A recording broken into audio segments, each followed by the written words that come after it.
Hey everybody, it's Thomas with Get Out Arizona, and I'm here with my co-host Brandon Van Leuven. Brandon, how you doing? Good morning, I'm great, thanks. Awesome. And today we are going to be talking about helmets, the importance of helmets, the different kinds of helmets, and the progression of helmet technology. I know when I started riding back, I was 18, so 30 years ago, it was pretty much styrofoam. It was foam. And the only thing really you had to worry about as far as rating was ANSI Snell. You know, I remember that too. So, and there was only one helmet to choose from, that Bell. Yeah. Remember that big Bell? I think it was like the VR1 or VC1. Yeah. I got photos. Yeah, it's back when people were wearing Oakley blades for their cycling glasses. I got some pictures for you. Yeah, we looked ridiculous back in the day. But here, 30 years later, technology has definitely advanced.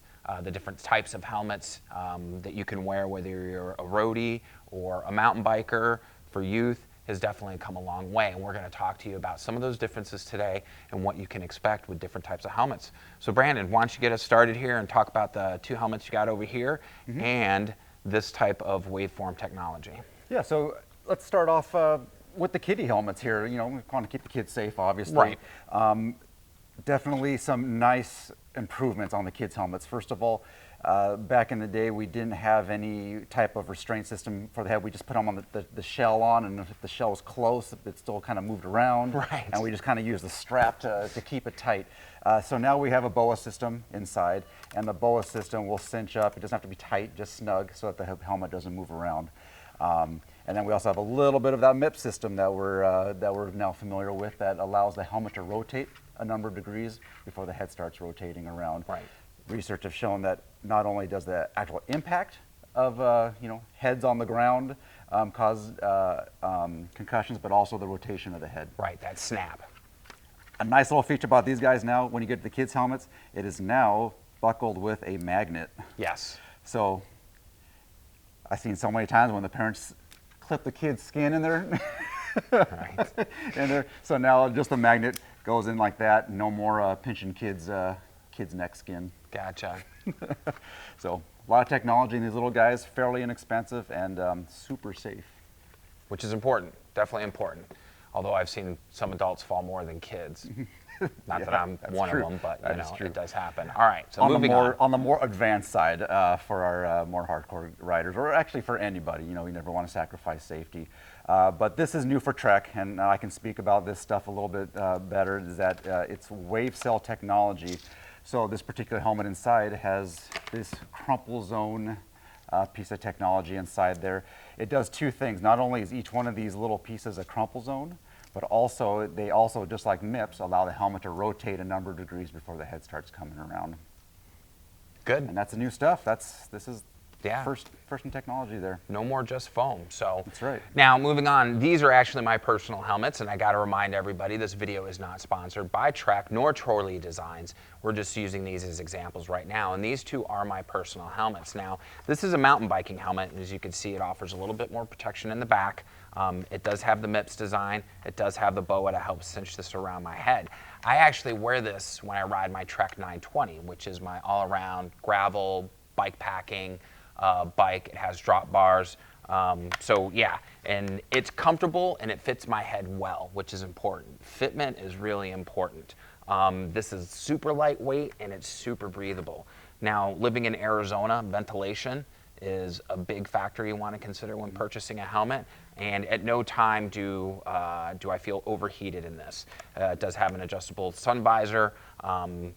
Your mileage will vary on how well that actually works for you, but this is a great helmet. I strongly recommend that one. And if I can go back to this guy real quick, that's one of the disadvantages a little bit of this helmet. It's super safe, but ventilation is compromised. Gotcha. As well as it is a heavier helmet, and people do notice that. Yeah, So there's always you a compromise in some things. There is. So, and this is obviously a full face helmet, as you can see, and I wear this when I mountain bike for a couple of reasons. One, I got a GoPro mounted on the side, as well as on my chest. And two, guys, I'm ugly enough. I don't need to get fucked up anymore, Seriously, I need to protect what I have. So, but along that, same veins as far as ventilation and comfort, I can honestly say for a full face helmet, this thing is absolutely amazing.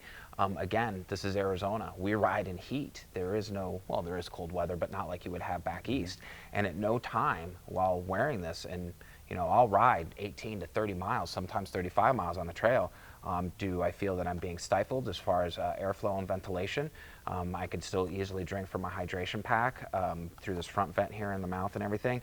And it's just a fabulous helmet, super lightweight. And I strongly recommend, if you're going to go with a full face helmet for additional protection on the trail, weight should be a factor, because again, just the weight difference between these two, the weight difference between this, you will notice a difference, and some people may not enjoy that, that additional weight. And again, too, like Brandon was pointing out with the kids, magnetic straps, these are awesome.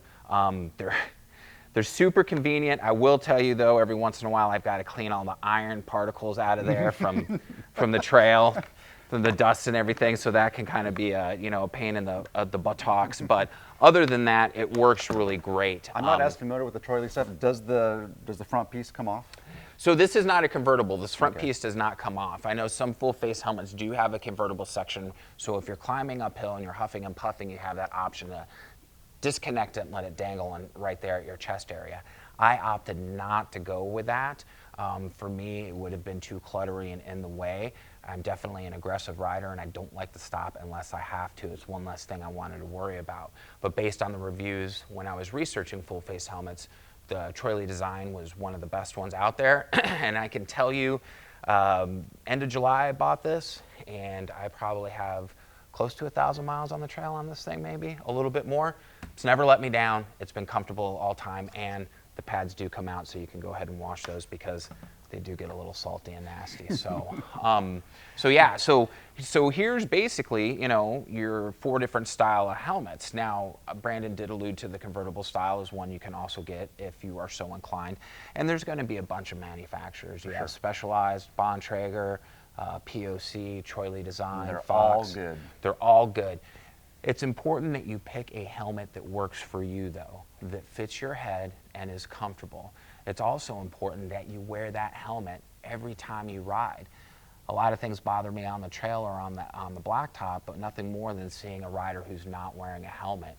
I've taken crashes before. Brandon, recently, you know, last October when I was doing a charity ride, my old helmet, you know, and it cracked the foam on the inside. It was a hard impact. And had I not been wearing the helmet, I would have been messed up. So it's so critical that you purchase a good quality helmet, not from Walmart or Target, a good quality helmet, and wear it all the time. Your safety should always be priority, and you want to make sure that, Lord forbid, you do go down on your bike, you're able to recover from that in a timely fashion. So, Brandon, is there anything we miss when it comes to discussing helmets? Let's talk about taking care of these things a little bit too. It's important to know that, you know, these are fairly fragile pieces of equipment. They're susceptible to a lot of things. First of all, they are a one impact device only. It's important, yes. They're actually designed to break over your head. So they are absorbing all the impact inside of your skull. So that being said, we never want to drop this thing. We want to be very careful with it when we're dealing with them. Not only do we not want to break it during the hot summer months, let's keep these guys inside the house. Right. The foam is also susceptible to breaking down for a couple of things. The heat and temperature extremes will do that, as well as pollution and using like solvents and things to clean it. So I always tell my customers, keep this thing inside the house, don't drop it. If you're going to clean it out, just a little water to rinse it out and let it dry thoroughly. Those things will help your helmet last or be more effective should there be a crash. It's also important to know that you should check the manufacturer's recommendation for changing these things out. Even though your helmet may not have been involved in a crash or is in so great shape, every manufacturer has a recommended time of replacement, even if it's in great shape. So keep an eye on that. Yeah, and that's good to keep in mind as far as from the impact and the replacement information.